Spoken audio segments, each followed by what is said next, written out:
하나님의 말씀인 성경은 태초에 하나님이 천지를 창조하시니라 라고 말씀을 시작하고 있습니다. 하나님께서 온 세상을 만드신 창조주시라는 말씀입니다. 하나님께서 세상을 만드시고 세상은 하나님에 의해 만들어졌다는 것, 그리고 저와 여러분, 우리 모두가 하나님에 의해 만들어졌다는 말씀은 많은 의미가 담겨져 있습니다. 수많은 의미 중에서 가장 중요한 의미는 이 모든 것의 주인이 하나님이시라는 것입니다. 세상의 주인도 하나님이시고 교회의 주인도 저의 주인도 우리 성도님들 한 분 한 분의 주인도 하나님이시라는 말씀입니다. 어떤 것의 주인이라는 것은 그것을 주인의 뜻대로 할 수 있다는 의미입니다. 다시 말해서 세상도 우리 모두의 삶도 그 어떤 것도 하나님의 뜻대로 하실 수 있다는 의미가 창세기 1장 1절에 담겨있는 의미입니다. 한번 생각해 보십시오. 제가 가지고 있는 이 펜은 제 마음대로 할 수 있습니다. 제가 사용할 수 있고 앞에 계신 한 집사님께 제가 드릴 수도 있습니다.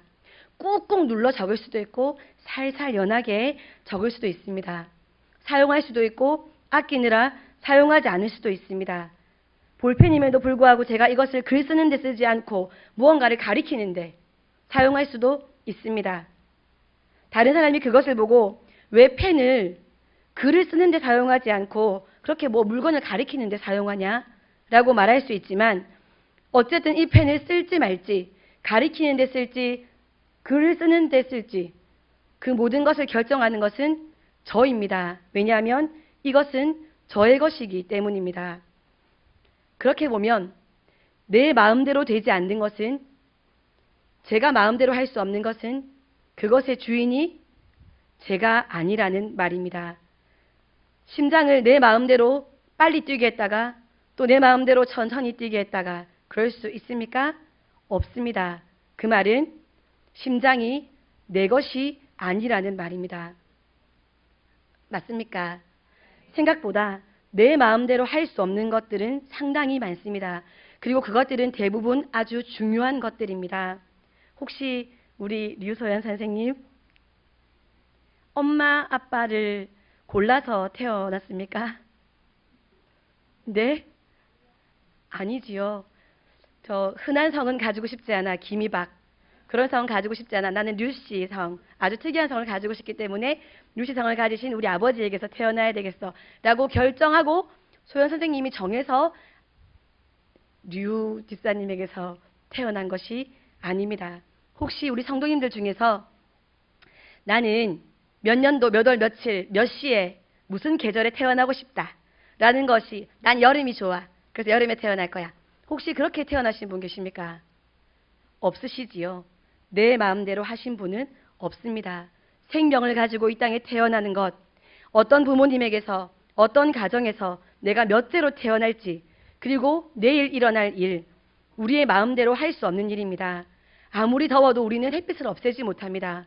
아무리 싫어도 불어오는 바람, 태풍을 우리는 막을 수 없고 내리는 비를 멈추게 할 수 없습니다. 왜 그런지 아십니까? 왜 내 마음대로, 내 편리대로, 내가 원하는 대로 할 수 없을까요? 이 모든 것의 주인이 내가 아니기 때문입니다. 내가 낳은 내 자녀는 내 마음대로 할 수 있습니까? 자녀를 키워보면 키워볼수록 정말 마음대로 제일 안 되는 게 자녀 문제인 것 같습니다. 이 말은 자녀의 주인도 부모인 우리가 아니라는 말입니다. 오늘 본문인 창세기 1장 1절에서 말씀하고 있는 것이 이것입니다. 이 세상에 존재하는 모든 것은 하나님의 것이고 하나님이 주인이시라는 말씀을 하는 것입니다.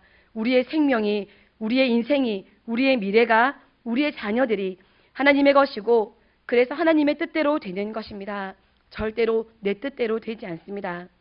많은 사람이, 기독교인들까지도 하나님께서 선악과를 만드시고 동산에 두신, 그리고 그것을 먹지 말라고 명령하신 이유가 이해가 안 된다. 그렇게 행동하신 것이 이해가 안 된다. 하나님은 사람이 그것을 먹을 것까지도 아신 분이 아닌가라고 생각합니다. 그러나 하나님은 창조주이시고 우리가 피조물이라는 것을 정확하게 구분한다면 사실 이런 질문은 질문이 될 수 없는 것입니다. 하나님이 인격적이신 분이시기 때문에 우리에게 워낙 가까이 다가와 주시고 우리가 구하는 질문에 깨닫는 마음도 주시고 하셔서 그런 질문을 가지는 사람들이 많이 있겠지만 근본적으로 하나님이 누구시고 내가 누구인지 인정한다면 질문이 안 생깁니다.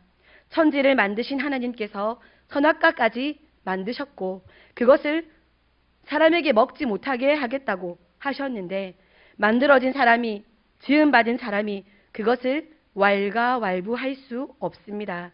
왜 만들었냐? 이유를 알려달라. 하나님의 그 크고 깊으신 생각을 우리가 모두 다 알고 모두 이해한다는 것은 불가능한 말입니다. 우리는 하나님께서 우리에게 보여주시는 것만 볼 수 있습니다. 선악과뿐만이 아닙니다. 사람을 포함한 세상에 존재하는 모든 것, 보이는 것과 보이지 않는 그렇지만 존재하고 있는 모든 것까지 다 하나님의 것이기 때문에 하나님의 마음대로 하시는 것은 너무도 당연한 것입니다. 도대체 바퀴벌레는 왜 만드셨을까요? 모기는 방금도 집사님 한 분께서 우리 모두를 위해 모기 한 마리를 때려잡으시는 것을 제가 목격을 했는데 모기는 도대체 왜 만드셨을까요? 분명한 것은 하나님은 선하신 뜻이 있으셔서 그 모든 것들도 만드셨을 것입니다. 그리고 각 사람과 각 상황에 따라서 각자에게 내가 그렇게 한 이유는 하고 깨닫게 해주시기도 하실 것입니다. 우리는 우리에게 감동하신 하나님의 그 감동을 따라 깨닫게 될 뿐입니다. 제가 깨닫기에는 선악과는 신이신 하나님과 피조물인 인간을 구분하는 장치라고 생각합니다. 하나님은 말씀으로 온 세상을 창조하시고 만드신 세상을 사람에게 다스리도록 하시기 위해서 사람을 하나님의 형상대로 만드셨습니다. 하나님의 세상을 하나님 대신 다스리게 하려고 사람을 다른 피조물들과는 다르게 하나님을 꼭 닮은 하나님처럼 만들어주신 것입니다. 사람은 그렇게 하나님을 꼭 빼닮았지만 그러나 하나님이 절대로 될 수 없습니다. 하나님을 닮았지만 하나님 자리에 앉는 것이 아니라 하나님의 명령에 순종해서 모든 피조물을 하나님의 마음을 가지고 다스려야 합니다. 창조주이신 하나님, 피조된 사람을 구분하는 것, 그리고 하나님처럼 창조되었지만 사람은 절대로 하나님이 될 수 없고 하나님께 순종해야 하는 존재라는 것을 표시해 놓은 것이 선악과라고 저는 생각합니다. 사람이 어떤 존재인지 알게 하는 장치, 하나님과 피조물 된 자신을 구분하게 하는 장치입니다. 그럼에도 불구하고 하와는 그리고 아담은 선악을 알게 하는 나무의 열매를 따 먹었습니다. 하나님처럼 되고 싶었습니다. 피조물이 창조주의 자리에 앉고 싶어서 자신이 그것을 결정할 수 있고 내가 결정한 대로 행동하면 내가 원하는 결과를 가져올 것이라 생각하고 먹어버렸습니다. 그러나 아담과 하와는 주인이 아니기 때문에 그들이 원하는 대로 그 결과가 주어지지 않았습니다. 선악을 알게 되었지만 악한 것을 알게 되었지만 동시에 수치심과 두려움도 알게 되어서 그 결과는 사람은 하나님처럼 되지 못했습니다. 많은 사람들이 자신의 생명도 자신의 생활도 자신의 미래도 마치 내 것인 듯 생각할 때가 많습니다. 그래서 내가 원하는 자리, 승리의 자리를 차지하기 위해서 하나님 없이 내가 할 수 있는 방법으로 최선을 다하곤 합니다. 그러나 절대로 내가 원하는 대로 되지 않습니다. 혹 겉모습이 유사하게 이루어졌을지 몰라도 그 내면의 어떠한 것과 그 열매는, 그 영향력은 절대로 내 마음대로, 내가 기대한 대로 되지 않습니다. 내 것이라면 내 마음대로 되어야 하는데 그렇지 않습니다. 우리 인생은 내 것이 아니기 때문입니다. 나의 주인이 내가 아니기 때문에 우리는 우리의 삶을 살아가면서 언제나 우리의 주인이신 하나님이 나의 삶에 대해서 어떻게 생각하고 계신지, 내가 주인이신 하나님으로부터 맡겨진 내 삶의 순간에 무엇을 선택하고 어떻게 행동하면 좋아하실지 주인 되신 하나님께 여쭈어 보아야 합니다. 그리고 행동해야 합니다. 이해가 되지 않아도 그래야 됩니다. 나는 내 것이 아니기 때문입니다.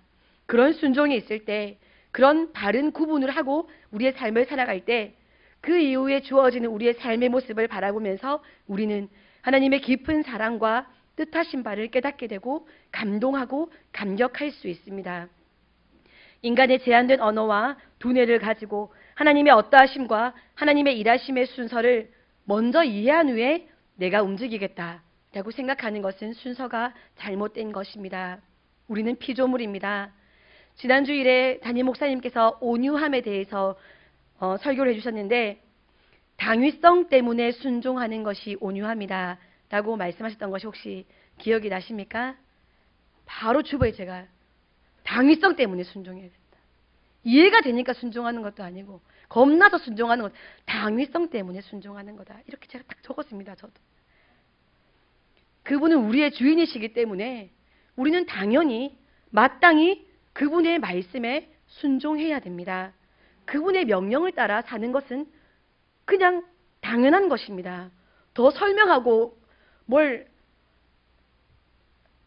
할 것도 없이 그냥 당연한 것입니다. 그분의 말씀에 순종하는 것. 이해 안 됩니다. 하나님. 이해를 먼저 시켜주십시오. 라는 투정은 우리가 누구인지 하나님이 누구신지 잘 모르고 잘 모르는 태도에서부터 나오는 것입니다. 사랑하는 성도 여러분, 자신이 주인인지 하나님의 소유하신 피조물인지 정확히 구분해야 합니다. 이것이 정확히 구분될 때 우리는 하나님의 말씀을 겸손히 듣게 됩니다. 설교자에 따라서, 설교 본문에 따라서, 또 설교 내용에 따라서 내가 이 말씀을 들을지 말지, 받아들일지 말지 선택하는 것이 아닙니다. 엎드려서 고개도 들지 못하고 하달하시는 명령을 듣는 자세로 피조물된 우리는 하나님의 말씀을 들어야 합니다.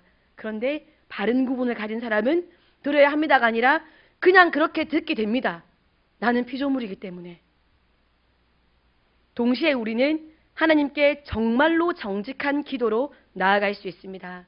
꾸며낸 기도, 사람 보란 듯이 하는 기도, 또 가머니설 이런 기도가 아니라 진심으로 애통하는 기도로 우리의 창조주께 기도 드릴 수 있습니다. 마치 철로역정에서 크리스천이 어찌할 바를 몰라서 애통하며 눈물 흘려서 바닥을 치고 있을 때 무슨 내용도 없었습니다. 어찌하면 좋겠습니까 하며 바닥을 치고 눈물을 흘리고 있을 때 그 눈물을 통하여서 좁은 문이 보였던 것처럼 우리가 주인의 뜻을 구하는 기도로 나아갈 때, 내가 피조물이고 하나님이 나의 주인이신 것을 인정할 때 우리의 기도는 더 이상 긴 설명할 것도 없이 가장 진심의 정직한 기도가 될 것입니다.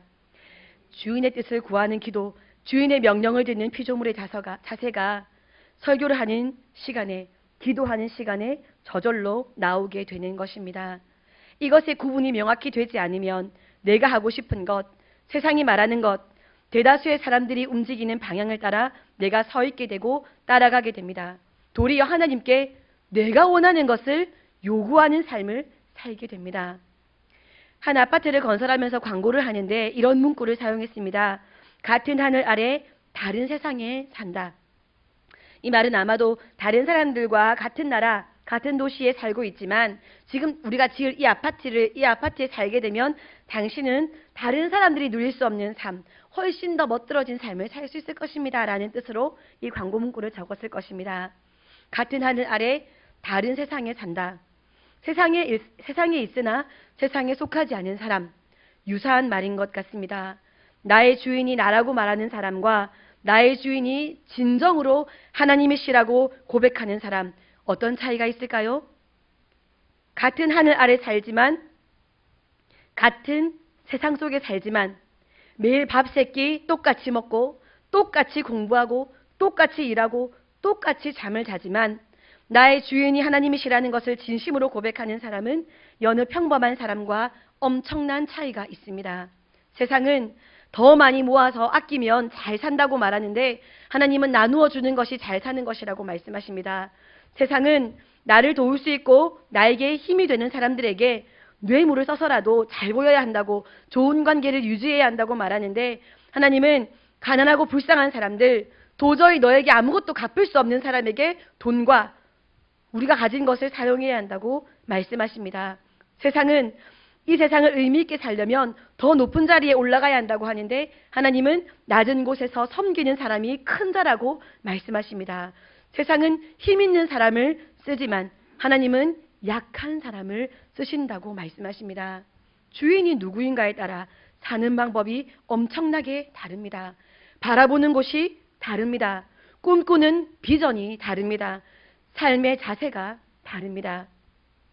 다른 세상에 산다는 것은, 세상에 속하지 않은 것은 하나님이 나의 주인이시라는 것을 인정하고 주인의 뜻과 계획과 마음과 말씀에 따라 겸손히 사는 것입니다.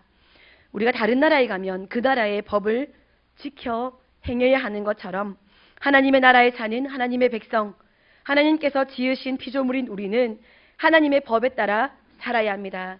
그것은 내가 좋아서 선택하고 내가 싫으면 거절하는 것이 아니라 싫든 좋든 그렇게 살아야 하는 것입니다. 주인이 내가 아니기 때문입니다. 세상에 있지만 세상 방법에 따르지 않고 주인이신 하나님의 방법에 따라 살다 보면 우리는 다른 사람들은 알지 못하는 진정한 평안을 누리게 될 것이고 완전하고 멋진 세상을 알게 되고 경험하게 되고 누리게 될 것입니다. 주인이신 하나님께서 우리를 보호하시고 우리와 동행하시고 우리를 위해서 각자에게 정말 꼭 필요한 그것을 미리 예비하고 계시기 때문입니다. 이 모든 행복을 누리며 사는 우리 모든 성도님들 되시기를 바랍니다. 기도하겠습니다.